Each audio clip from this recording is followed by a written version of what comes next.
Mana yanjye we, kuva nanditse izina ryanjye mu mazi arimo umunyu, ubuzima bwanjye ntabwo nkiri kubusobanukirwa. Hari ibintu byinshi biri kumbaho ntabasha gusobanura neza. Yesu we, ninde watumye nkora ibi? Mana yanjye, iyo nza kuba nkiraho narindi imbere yuko nkora iki gikorwa. Mana yanjye, ngiriye imbabazi. Muraho nshuti zanjye, murakaza neza kuri cano yanjye. Nk'ibisanzwe nitwa Hirwa Olivier. Murakoze kongera kwifatanya nanjye niba ari ubwa mbere umbonye. Ndagushimira cyane kuba ugeze kuri iyi video. Nk'uko mpora mbivuga, igihe cyose ugeze kuri imwe muri video zanjye, menya ko atari impanuka. Ntabwo video zanjye zikugeraho cyangwa se ngo zigaragare kuri telefone yawe kubw'impanuka. Nemera ko Imana iba yaguteye intambwe ngo uyibone, kandi Imana iba ifite impamvu yatumye ubasha kuba wayibona. Hari impamvu yo kwishima, hari impamvu yo kwinezeza, hari impamvu yo kugira ubuzima bwiza kurushaho. Niyo mpamvu buri gihe nshimira umuntu wese ugeze kuri ino video. Niba ari ubwa mbere umbona cyangwa se ugeze ahangaha, ndagusaba kwiyandikisha kuri channel yacu ukanda subscribe kugira ngo ujye ubona video yose kizeho uwo mwanya. Ubuzima bwawe buri hafi guhinduka. Nk'umusore w'Imana ndahuza ukwizera kwanjye n'igihe turimo, kandi ndavuga ko nta mbaraga mbi, nta bwami, nta gicaniro icyo ari cyo cyose kizahagarika ubuhamya bwawe muri uyu mwaka mu izina rya Yesu. Niba wemerera isengesho, andika amena, sangiza abandi iyi video kandi uyikunde, ukanda like. Ntiwibagirwe no kumbwira igihugu uherereyemo, intara cyangwa se akarere uri kureberamo iyi video. Hari impano yihariye ngufitiye igihe uzambwira aho urimo kuyirebera. None rero nshuti zanjye, nzi neza ko mushobora kuba mwatunguwe n'uburyo natangiye iyi video. Birasekeje, ariko kandi si ibintu byo gusetsa. Hari icyo nshaka gusobanura kugira ngo tudakomeza kwibeshya. Niba ushobora kwihangana ukareba iyi video kugeza ku musozo, hari byinshi uri bwige kandi bishobora kugira icyo bihindura mu buzima bwawe. Kandi nimara kurangira, ndabagezaho igikorwa cy'umwuka gikomeye cyane mushobora gukora, kandi kubw'ubuntu bw'Imana kiragira icyo gihindura mu buzima bwanyu mu gihe kitarenze iminsi 7 gusa. Reka rero twinjire muri iyi ngingo. Hari video nakoze ivuga ku mazi, umunyu n'izina ryawe. Naravuze ngo andika izina ryawe urishyire mu mazi arimo umunyu, urebe uko rizatangira gukurura imigisha, amahirwe n'ibyiza mu buzima bwawe. Nyuma yaho nasubiye kureba ibitekerezo abantu bari banditse muri comment y'iyo video. Narazirebye ndangije ndaseka cyane. Hari abo nasanze bavuga bati, kuki umuntu yashyira izina rye mu mazi? Ahubwo musenge gusa. Ibi bindi ntacyo bimaze, ariko ndashaka ko musobanukirwa ikintu kimwe. Iyo tuvuga ibijyanye n'umwuka, ntabwo tuba tuvuga amashuri umuntu yize cyangwa se urwego rw'ubumenyi afite. Tuba tuvuga ibintu by'ubuntu bw'Imana, ibintu Imana ishobora guhishurira umuntu uwo ari we wese. Hari igihe Imana ishobora gukoresha umuntu utarigeze yiga amashuri menshi kugira ngo yigishe umuntu wize cyane. Niyo mpamvu ijambo ry'Imana rivuga ko atari imbaraga z'umuntu cyangwa se ubushobozi bwe bihesha umugisha, ahubwo ko byose biterwa n'imbabazi z'Imana. Kandi ndagusabiye uyu munsi ko imbabazi z'Imana zizaguherekeza iminsi yose y'ubuzima bwawe. Ubwo nasomaga ibyo abantu banditse muri iyo video muri comment, nabonye benshi bavuga ngo ibi bintu ntibikora. Ariko reka nkubwire ukuri. Mu myaka yose maze ku mbuga nkoranyambaga, bumwe mu buhamya bwinshi cyane nigeze kwakira bwaturutse kuri iki gikorwa cyo gushyira izina mu mazi arimo umunyu, ndetse no ku zindi gahunda z'amasengesho twagiye dusangira. Ibi bitwereka ko ibiri muri kamere Imana yaremye bishobora kugira umumaro ku muntu. Buri kiremwa Imana yaremye gifite impamvu cyaremwe, nk'uko Imana yahaye abantu impano zitandukanye, ubumenyi butandukanye n'ubushobozi butandukanye. Ni nako yaremye ibintu bitandukanye bifite umumaro wabyo ugiye utandukanye. Niyo mpamvu yavuze ko yaremeye umuntu ibintu byose kugira ngo abyite amazina kandi abyifashishe. Iyo tuvuga iby'umwuka tuba tuvuga ukwizera kwawe, imyumvire yawe n'uburyo usobanukirwa ibintu. Uwo ni wo murongo ndi kugerageza kubasobanurira, kubereka uko mwakoresha ibintu Imana yabashyize hafi nk'umunyu n'ibindi byo muri kamere, mukabihuza n'isengesho n'ukwizera kugira ngo mubyifashishe mu buzima bwanyu. Ntabwo ari ku mbaraga zanjye, ahubwo ni ku bw'ubuntu bw'Imana. Ku bijyanye n'iyi ngingo y'umunyu n'amazi, igihe nabonaga komenti ziri kuri iyi videwo narasetse cyane, kandi murabizi impamvu. Hari ibintu byinshi abantu batumva iyo bavuga ibijyanye n'umwuka, bahita babifata nk'ibidafite umumaro. Ariko nshaka kubabwira ko iyo umuntu atumva aho ikibazo kiri, biramugora kugikemura. Hari umugani uvuga ngo iyo utazi aho imvura yaguteye ntushobora kumenya aho yaguherukiye kugukubita. Niyo mpamvu ugomba kwitondera ubuzima bwawe. Ubuzima tubamo ubwabwo ni ubuzima bw'umwuka, kandi bisaba ubuntu bw'Imana n'ubumenyi bwayo kugira ngo umuntu asohoke mu bibazo. Iki gikorwa cyo gushyira izina mu mazi arimo umunyu cyakozwe na bamwe, hari n'abakibonyemo ibisubizo bitangaje. Hari umugore wigeze kumbwira ko yakoze ikizamini mu gihugu cya Amerika, ikizamini kijyanye n'ubuvuzi,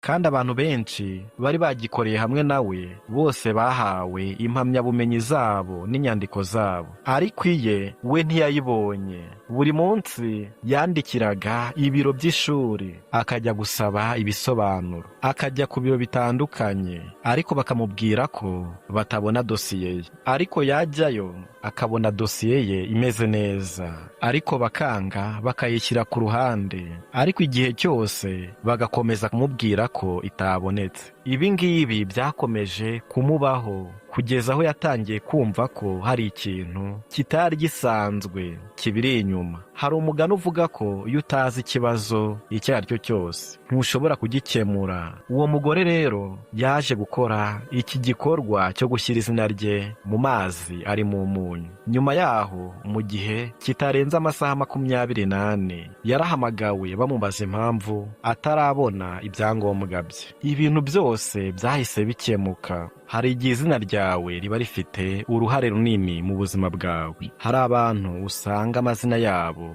atuma babona amahirwe batigeze batekereza, nk'aho hari amazina amwe n'amwe atuma umuntu ahabwa icyubahiro ako kanya. Tekereza nk'aho uri umwana w'umukuru w'igihugu, uramutse ugeze aho ariho hose ntukeneye byinshi ngo bagufate nk'uwihariye, kuko izina ryawe ubwaryo ririhagije. Niyo mpamvu izina rifite imbaraga mu buzima bw'umuntu. Niyo mpamvu mbwira ababyeyi ko bagomba kwitondera amazina baha abana babo, kuko izina si ijambo gusa, rifite isano n'ubuzima bw'umuntu, imbaraga ze n'inzira ye. Hari amazina ashobora gufungura inzira, hari n'ashobora kuyifunga. Buri gitondo umuntu agomba kwiyibutsa no gusengera izina rye. Ibi ni ingenzi cyane. Iyo izina ryawe riri mu mwuka mwiza, rishobora kugufungurira inzira mu buzima bwawe.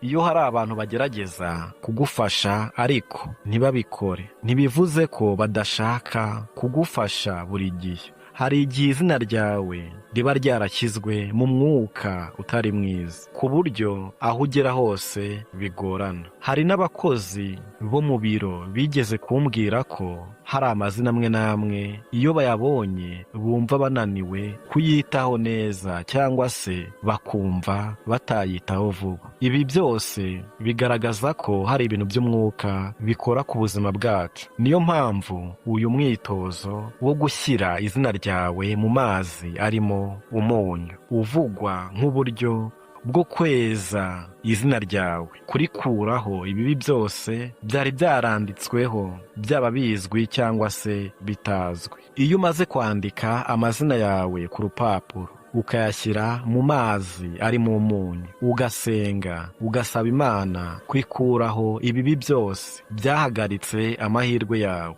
uba uri gukora igikorwa cy'umwuka. Umunyu ubwawo ufite imbaraga zo kweza, kandi mu byanditswe byera hari aho umunyu ugaragazwa ko wagize uruhare mu gukiza amazi yari mabi agahinduka meza. Ibi ngibi bitwereka ko ibintu byo muri kamere bifite umumaro mu mwuka iyo bihujwe n'ukwizera. Iyo umaze gushyira izina ryawe muri ayo mazi, urayapfuka neza, ukayabika ahantu hizewe. Buri gitondo ukajya uyafungura, ugasenga, ukavuga amazina yawe, ugashyiramo amagambo meza, ugasaba Imana ko izina ryawe rizatangira kukugirira umumaro mu buzima bwawe. Ibi bikorwa iminsi 7. Nyuma y'iyo minsi 7 usohora ayo mazi ukayamena ku butaka, ukavuga amagambo yo gusengera ubutaka kugira ngo bukugirire umumaro. Iyi gahunda ni igikorwa cyo kwizera, cyo guhuza isengesho n'iby'Imana yaremye kugira ngo ubone impinduka mu buzima bwawe.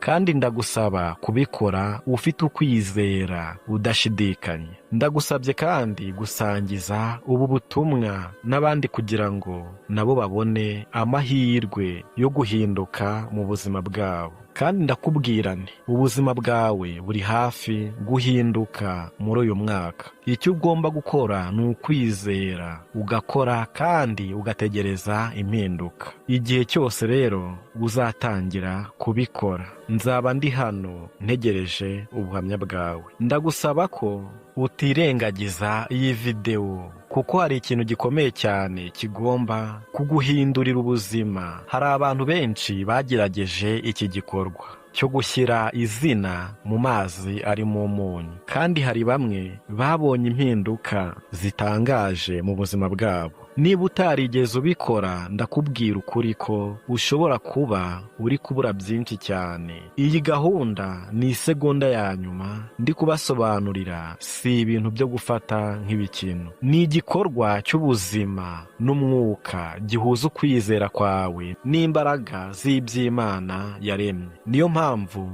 mbisubiramo kenshi kugira ngo ubashe kubyumva neza. Iyo umaze gukora kino gikorwa ntugomba kugihagarika hagati, ugomba kugikora iminsi 7 yose uko byagenwe. Buri gitondo ugafata icyo kintu kirimo amazi n'izina ryawe, ukagifata mu biganza byawe, ukareba neza, ugahamagara izina ryawe inshuro 7, ugatangira kuvuga amagambo meza ku buzima bwawe, ku byiringiro byawe, ku mirimo yawe, ku muryango wawe no ku bizaza byawe. Uvuga uti uhereye uyu munsi izina ryanjye ririmo amahoro, izina ryanjye ririmo umugisha, izina ryanjye riratangira kubyungukiramo, izina ryanjye rizatangira kunyugururira imiryango ifunze, izina ryanjye rizatangira kunkorera imbere y'abantu bagomba kungirira neza. Iyo uvuze ibyo uba uri gushyira ubuzima bwawe mu murongo mushya wo kwizera no kwiyizera. Nyuma y'iminsi 7 ufata icyo kintu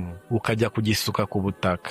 Ubutaka nibwo butanga umusaruro, nibwo butuma ibintu bikura. Iyo rero ugusukiyeho uba uri gusaba ko ibyo wagiye usengera mu minsi 7 bigira imizi mu buzima bwawe, bikagushyira mu murongo w'imigisha n'amahirwe. Ugomba kubikora ufite umutima wuzuye, ukwizera, udashidikanya kandi udafite ubwoba, kuko ikintu cyose gikozwe mu kwizera kiba gifite imbaraga nyinshi mu buzima bw'umuntu. Ndagusaba kandi ko utagomba kwibagirwa gusenga buri gihe, kuko isengesho ari ryo shingiro ry'ibintu byose. Nta kintu na kimwe cyakorwa mu mwuka kidafite isengesho no kwizera. Hari abantu benshi babayeho mu buzima bubagoye kubera ko hari ibintu bitagaragara bibabangamira. Hari n'abandi babona inzira ifunguye kubera ko hari ibintu byahindutse mu buryo butagaragara. Niyo mpamvu iyi gahunda ivugwa nk'uburyo bwo guhindura ibintu mu buzima bwawe.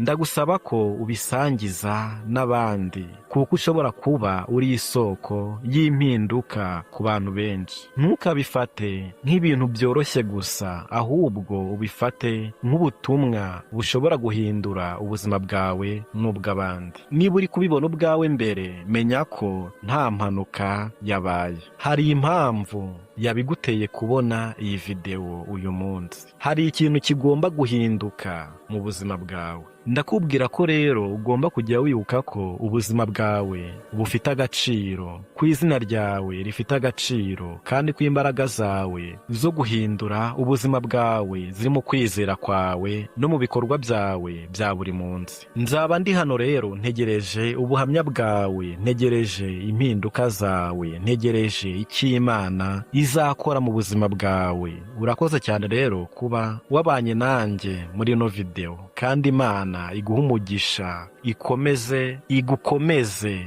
igufungurire imiryango yose wari warafungiranwemo. Murakoze cyane rero, mukomeze mumere neza. Reka tuzabonane mu kindi kiganiro cyiza cy'ubutaha.